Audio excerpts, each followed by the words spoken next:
Hello friends, I am Prapti Kalda and I am here to take your biology lecture for standard 10th. So the first chapter with which we are going to learn is heredity and evolution. Heredity and evolution, this is the first chapter which is given in the textbook of biology for standard 10th. Let's understand the meaning of the chapter first, that is heredity and evolution. What is heredity and what is evolution? So we start with the heredity. Heredity is nothing but the transfer of characters from one generation to other generation. That is, means the genes get transferred from your parents to you. These are nothing but the characters. We can say what characters? The way you look, the way your hair is, the color of your eyes. All these things are nothing but heredity. These are getting transferred from your parents to you. This is heredity. This is the first terminology. Next, we do not exactly look like our parents. हम एकदम ditto दिखते हैं क्या हमारे parents जैसे? नहीं. So there is some dissimilarity between our parents and us. That is variation. You all must have heard this terminology, variation. The next term which comes in, that is evolution. What is evolution? Do anyone know? Okay. So evolution is nothing but it is a process and a progress. It is a process and a progress which is continuous in nature. It is continuous in nature. बचपन में सबने वो कहानी सुनी होगी, monkey से app बना, app से फिर इंसान बना. So that is the process of evolution. मतलब we are modification of monkeys. So evolution we can say that it is the permanent modification of characters. Okay, that is evolution. I hope it's clear. Okay, so now the next thing comes in this chapter is related to evolution. How this evolution has been taken place. So it is not a one day phenomenon. It takes years and decades of months to take evolution or to produce an evolution. Okay, so evolution starts from a single, or we can say a very minute thing, that is DNA. That is DNA. Evolution कहाँ से start होता है? It itself starts from DNA. If it is coming under DNA, that means it comes under the part of heredity. Okay. Now, related to DNA, we have certain things to learn in this chapter. That is transcription, translation, and central dogma. Now, let us go to that section.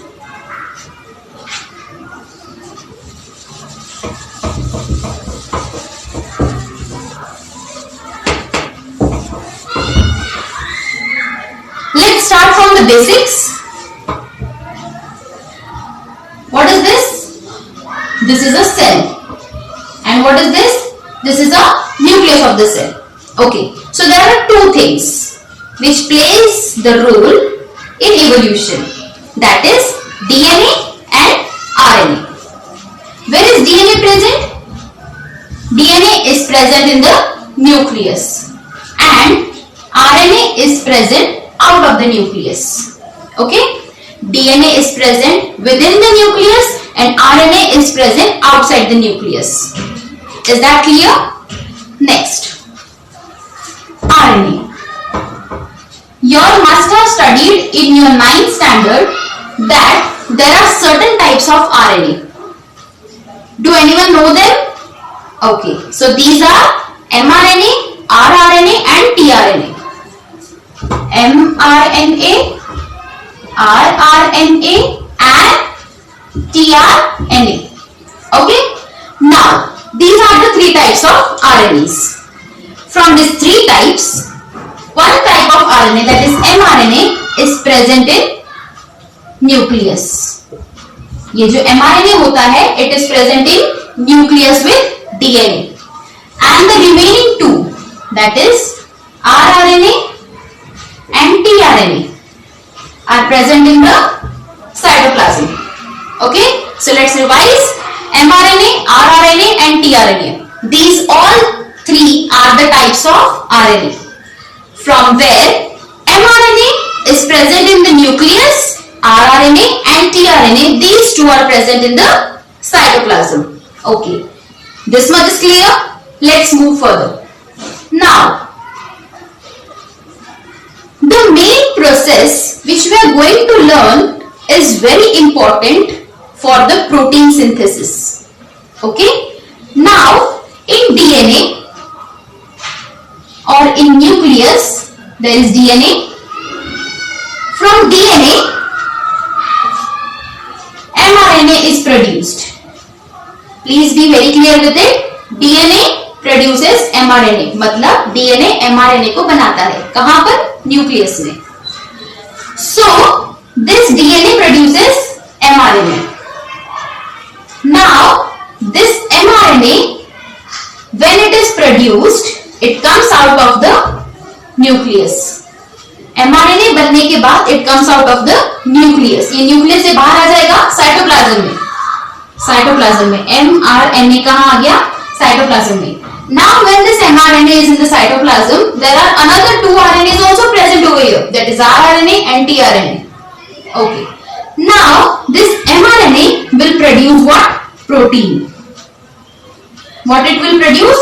It will produce protein. Okay. Now when DNA produces mRNA, this process is called as transcription. What it is called as? Transcription. Is this clear? Okay. The process when mRNA forms protein is known as translation. What it is known as? Translation. Okay? एक बार फिर से करते हैं. DNA and mRNA are present in the nucleus.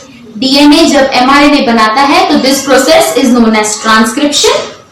When this mRNA comes into cytoplasm, it forms protein. mRNA cytoplasm में आया, cytoplasm में आने के बाद उसने प्रोटीन बनाया. This process is known as translation. Okay? Now this whole process which contains transcription and translation, this whole is known as what? It is known as central dogma. What it is known as? Central dogma. Central dogma क्या है? Transcription और translation दोनों के process को combine करेंगे तो ये एक क्या बनेगा? सेंट्रल डॉगमा बनेगा. Okay, are you clear with it? If not let me know. Okay, next. Sorry,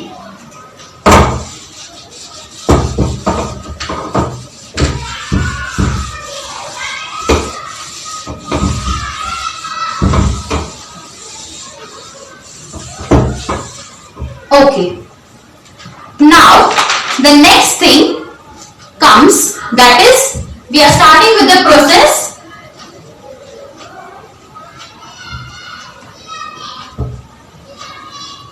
transcription. Transcription से अभी स्टार्ट करते हैं. Okay, as you all know what is transcription. हमने पहले ही देखा, डीएनए से जब एमआरएनए बना उसी को तो बोलते हैं transcription, right? Okay, now in this transcription process, as you all know, DNA is a double point structure. 9th standard में you all have studied what? DNA is a double helical structure. Likewise, ऐसा होता है ना DNA.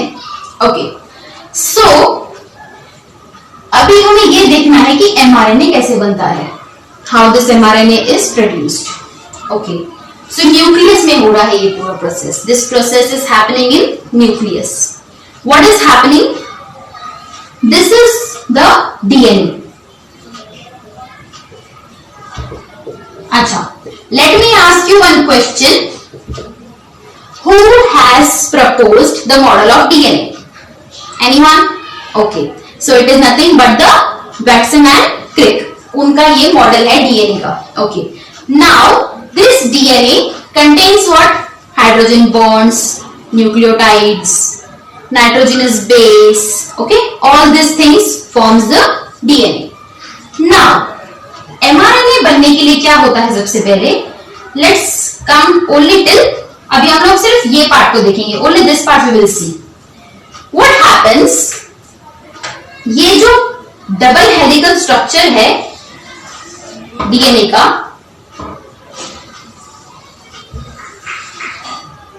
Okay, so what is happening? इतना जो part है DNA का जो ट्विस्टेड है वो अनट्विस्ट हो जाता है. मतलब the model or the part of the strand of the DNA which is twisted, it gets untwisted for the temporary time being. तो temporary time being के लिए क्या होता है कि ये जो पार्ट है ये untwist हो जाता है. अगर ये untwist हो जाएगा तो ये दो ऐसे strands में दिखेगा, straight line strands में. Okay, so these are the straight strands of DNA. Now यहां पर क्या होंगे? फिर नाइट्रोजिनस बेसिस होंगे ना. Okay, so let me give you the example. Okay, so nitrogenous bases के नाम बताइए. Adenine, guanine, cytosine, thymine, and in case of RNA they are uracil. In case of RNA there is no thymine, there is uracil. Okay. So now अगर DNA है तो we can write A, G, C, A, T and then G.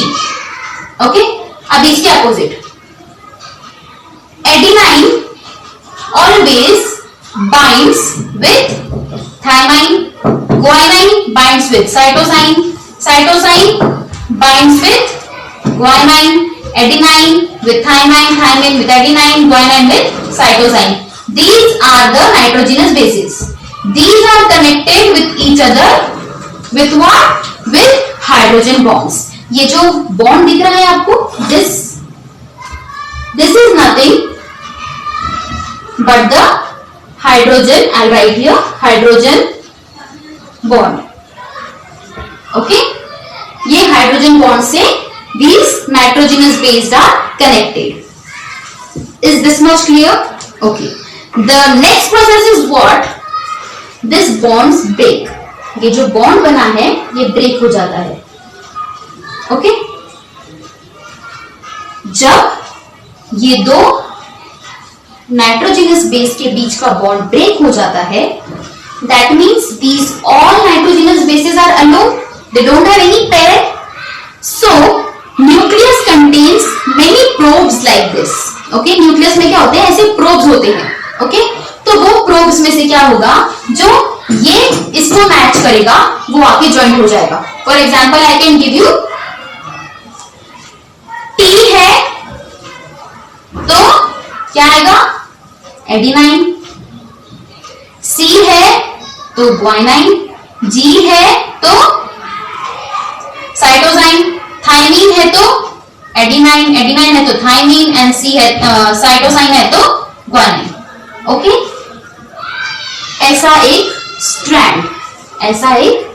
Strand आके इसे joint हो जाता है.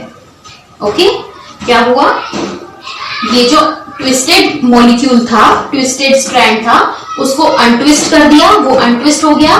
Untwist होने के बाद जो नाइट्रोजनस बेस के बीच में जो बॉन्ड्स थे, हाइड्रोजन बॉन्ड्स, वो ब्रेक हो गया. ब्रेक होने के बाद क्या हुआ? एक नया स्ट्रैंड आके ये स्ट्रैंड को अटैच हो गया.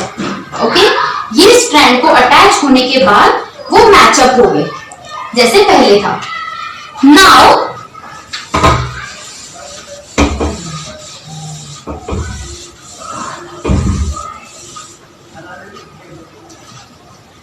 ये जो स्ट्रैंड है AGCATG, जो स्ट्रैंड बाहर से आके डीएनए के मॉलिक्यूल को अटैच हो गया, ये स्ट्रैंड होता है आरएनए का। ये स्ट्रैंड होता है आरएनए का।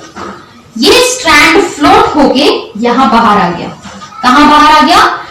डीएनए के अनट्विस्टेड मॉलिक्यूल से बाहर निकल के न्यूक्लियस में आ गया। ओके, सो हम इसे एज इट इज लिख देते हैं, AGCATG।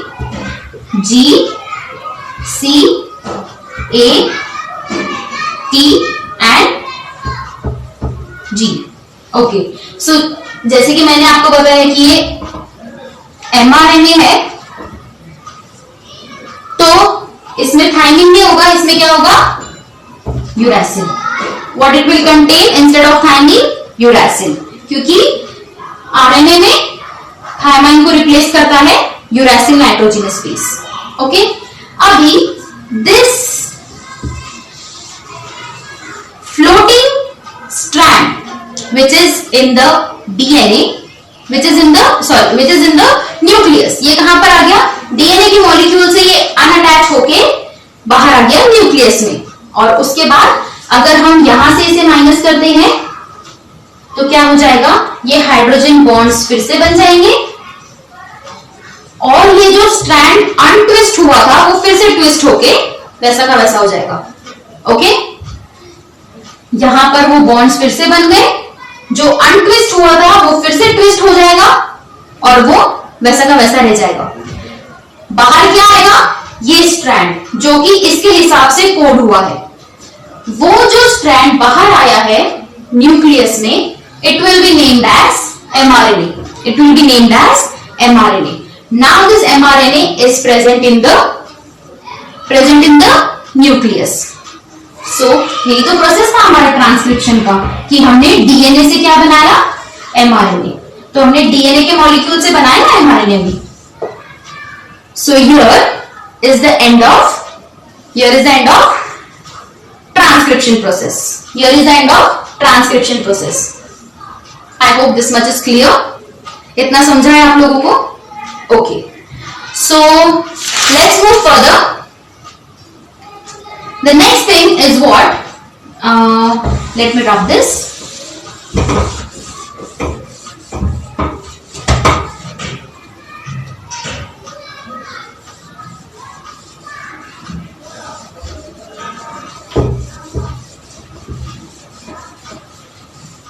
Okay. The next process is translation. Next process is translation. अभी ट्रांसलेशन प्रोसेस क्या है? In the initials we have seen that mRNA when produces protein, mRNA जब प्रोटीन बनाएगा वो प्रोसेस को हम बोलेंगे क्या? Translation. Okay, now let me give you some new terminologies related to this mRNA। ओके, ये जो AGCAUG और दिस, ये जो है सारे, these are nothing but codon. What are these? Codon. And what is codon? Group of 3 nucleotide. Group of 3 nucleotide is nothing but codon. Codon क्या है? कोडॉन एक मैसेज होता है। What is codon?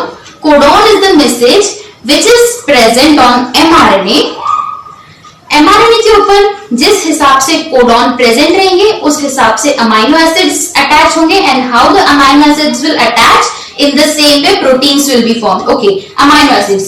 Now let me tell you one thing, that proteins are nothing but the combination of amino acids.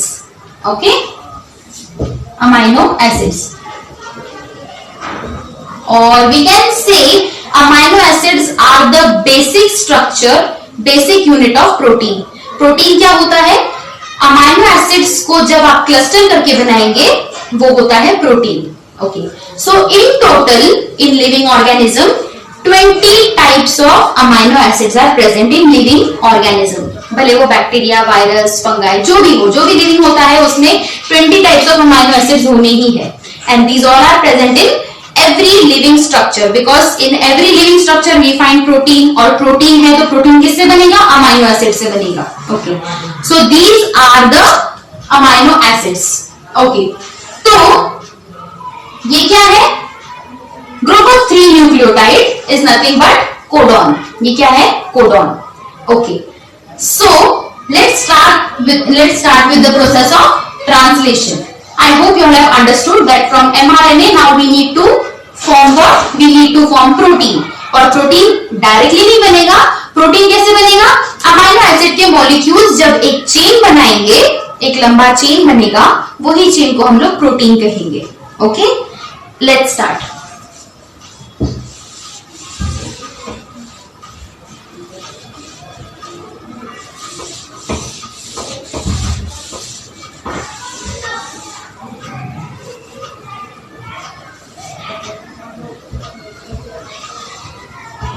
Suppose this is the strand of what? mRNA. ये क्या है? mRNA का एक strand है। Okay, now ये mRNA का एक strand है। It contains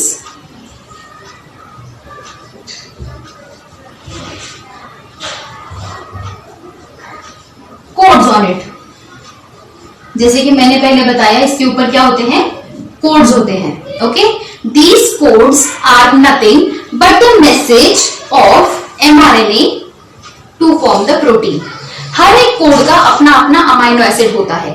सपोज यहां पर अगर मैं A, U, G, C, G, A, U, C, okay, A, U, C, ये कोड्स प्रेजेंट है सारे। तो A का जो अमाइनो एसिड होगा वो अलग होगा, U का अलग होगा, G का अलग होगा, C का अलग होगा। So every codon has its own peculiar amino acid. Now okay, before that, ये जो कोड का सीक्वेंस है, the sequence which is present in this code, ये सीक्वेंस के अकॉर्डिंग ही प्रोटीन इज सिंथेसाइज्ड। ये सीक्वेंस के अकॉर्डिंग ही protein is synthesized. Okay, now translation process we are studying. Translation process कहां हो रहा है? This process is happening in cytoplasm. Now the mRNA strand has traveled from DNA or from nucleus to cytoplasm. mRNA का जो strand था वो nucleus से कहां आ चुका है? साइटोप्लाज्म में आ चुका है। साइटोप्लाज्म में और भी कुछ था, if you remember, what was that? rRNA and tRNA. Okay, तो अभी प्रोटीन कैसे बनेगा? हमारा मेन मुद्दा ये है कि how protein will be synthesized. Protein कैसे बनेगा? तो जब ये mRNA का स्ट्रैंड साइटोप्लाज्म में आ जाएगा, तब rRNA and tRNA they both will cover this strand and they will try to read the strand which has come from the nucleus. For example मैं बताऊं कि mRNA और rRNA क्या करेंगे? ऐसे रीड करेंगे किसको? ये स्ट्रैंड को। mRNA के स्ट्रैंड को rRNA and tRNA will read. Okay, क्यों रीड करेंगे? क्योंकि आगे प्रोटीन बनाने का काम इन दोनों ने ही करना है। ओके, तो क्या होता है? ऐसे बहुत बड़े बड़े स्ट्रैंड्स होते हैं। ये स्ट्रैंड जो होते हैं दे आर वेरी लॉन्ग, बहुत लेंथी होते हैं ये। सो rRNA एंड tRNA को कैसे पता चलेगा कि अभी स्ट्रैंड आ चुका है and we need to start? So we can say, और let me give you one example.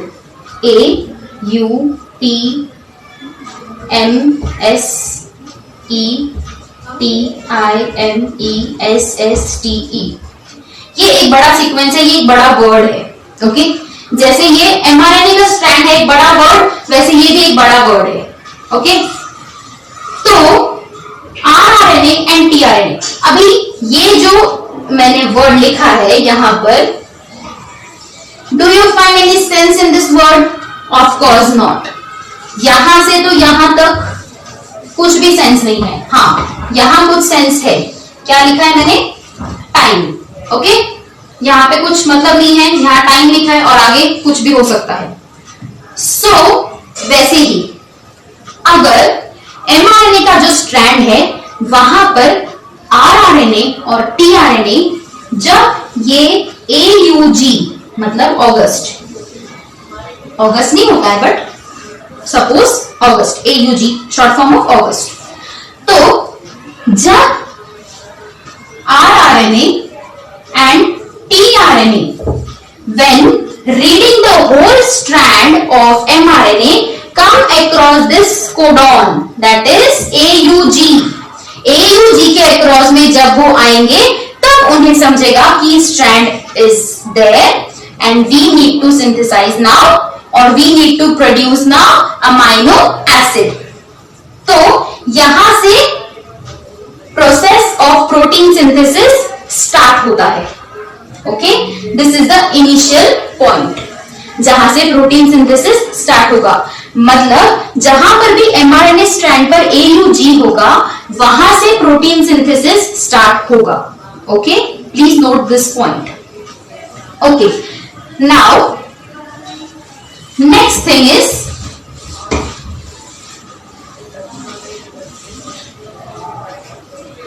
you all know the functions of these three types of RNA, I suppose, huh? That's why I am moving further. If you all don't know, let me know. Okay, so tRNA का काम क्या है? tRNA stands for what? Transfer RNA. तो transfer means it's transfer something, message को transfer करेगा। rRNA stands for ribosomal RNA. Okay, ribosomal RNA का काम क्या होता है? It is the factory for protein synthesis. Factory for protein synthesis. Okay, और mRNA का तो आपको पता है मैसेंजर आरएनए, क्योंकि ये मैसेज लेके आया कहां से? डीएनए से rRNA तक, tRNA तक ये मैसेज लेकर आया है। In the form of what?